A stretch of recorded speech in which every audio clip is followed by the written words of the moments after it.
Halo, saya Tasya Delia. Dalam video ini, saya akan mengeksplorasi terkait kerangka dasar penyusunan dan penyajian laporan keuangan syariah atau KDPP-LKS,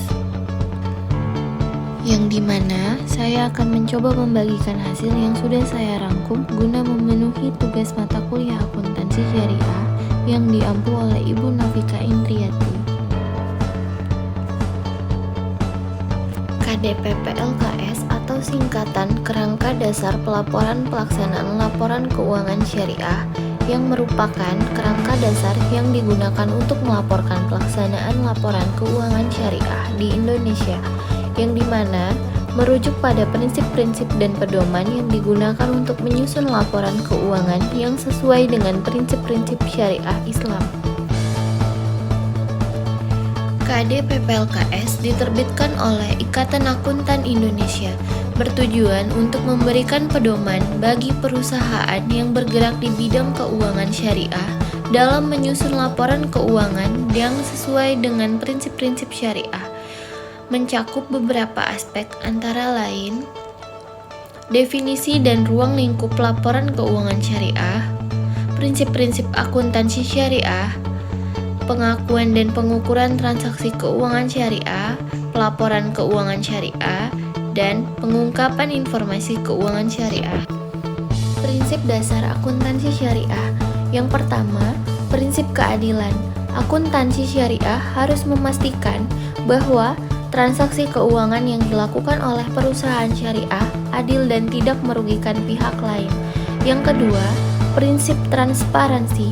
Akuntansi syariah harus memastikan bahwa transaksi keuangan yang dilakukan oleh perusahaan syariah transparan dan dapat dipahami oleh semua pihak yang terkait. Yang ketiga, prinsip tanggung jawab. Akuntansi syariah harus memastikan bahwa perusahaan syariah bertanggung jawab atas transaksi keuangan yang dilakukan. Yang kedua, prinsip akuntansi syariah, yaitu prinsip pengakuan. Transaksi keuangan harus diakui pada saat terjadi, bukan pada saat pembayaran. Yang kedua, prinsip pengukuran ini, transaksi keuangan harus diukur berdasarkan nilai wajar atau fair value. Prinsip pengungkapan, informasi keuangan harus diungkapkan secara lengkap dan akurat. Yang keempat, prinsip konsistensi, yaitu metode akuntansi yang digunakan harus konsisten dari satu periode ke periode lainnya. Yang terakhir, prinsip syariah. Yang pertama, prinsip larangan riba.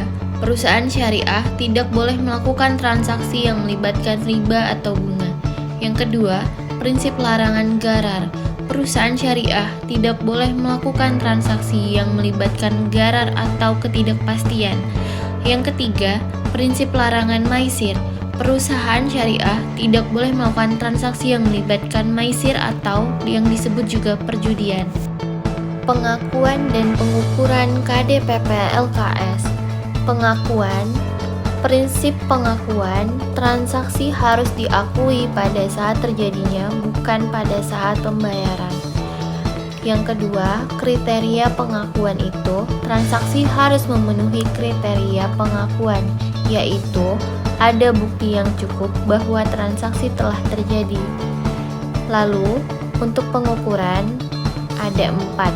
Prinsip pengukuran, transaksi harus diukur berdasarkan nilai wajar atau fair value. Yang kedua, metode pengukuran. Metode pengukuran yang digunakan harus konsisten dengan prinsip-prinsip akuntansi syariah. Yang ketiga, pengukuran aset. Aset harus diukur berdasarkan nilai wajar atau fair value pada saat perolehan. Yang keempat, pengukuran liabilitas. Lalu, ada aspek dan komponen laporan keuangan. Aspeknya, laporan posisi keuangan atau neraca menyajikan informasi tentang posisi keuangan perusahaan pada suatu tanggal tertentu. Yang kedua, laporan laba rugi. Laporan posisi keuangan komprehensif menyajikan informasi tentang kinerja keuangan perusahaan selama suatu periode. Yang ketiga, laporan arus kas menyajikan informasi tentang arus kas masuk dan keluar perusahaan selama satu periode.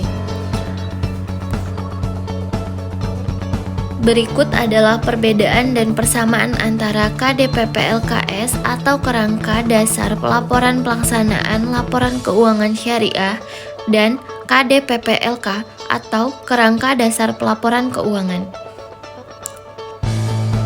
Perbedaannya, tujuan KDP-PLKS dirancang khusus untuk perusahaan syariah, sedangkan KDP-PLK digunakan untuk perusahaan konvensional. Yang kedua, prinsip akuntansi. KDP-PLKS berbasis pada prinsip akuntansi syariah, sedangkan KDP-PLK berbasis pada prinsip akuntansi konvensional. Yang ketiga, laporan keuangannya. KDP-PLKS memerlukan laporan keuangan yang lebih rinci dan spesifik seperti laporan zakat dan laporan distribusi laba, sedangkan KDP-PLK tidak memerlukan laporan keuangan tersebut. Yang keempat, pengakuan pendapatan.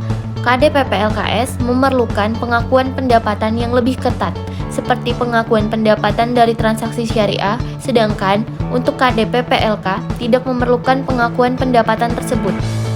Yang kelima, pengungkapan informasi. KDP-PLKS memerlukan pengungkapan informasi yang lebih rinci dan spesifik, seperti pengungkapan informasi tentang transaksi syariah, sedangkan KDP-PLK tidak memerlukan pengungkapan informasi tersebut. Lalu, persamaannya, tujuan umum, keduanya memiliki tujuan umum yang sama, yaitu untuk menyajikan informasi keuangan yang akurat dan dapat dipercaya. Yang kedua, prinsip akuntansi dasar. Keduanya berbasis pada prinsip akuntansi dasar yang sama, seperti prinsip pengakuan, pengukuran, dan pengungkapan. Yang ketiga, laporan keuangan dasar. Keduanya memerlukan laporan keuangan dasar yang sama, seperti neraca, laporan atau laba rugi, dan laporan arus kas. Yang keempat, penggunaan standar akuntansi. Keduanya menggunakan standar akuntansi yang sama, seperti akuntansi keuangan atau SAK, dan standar akuntansi syariah atau SAS.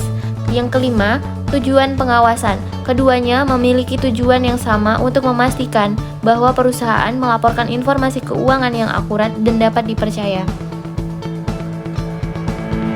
Kesimpulannya, keseluruhan KDP-PLKS dan KDP-PLK memiliki perbedaan yang signifikan dalam hal tujuan, prinsip akuntansi, laporan keuangan, dan pengungkapan informasi.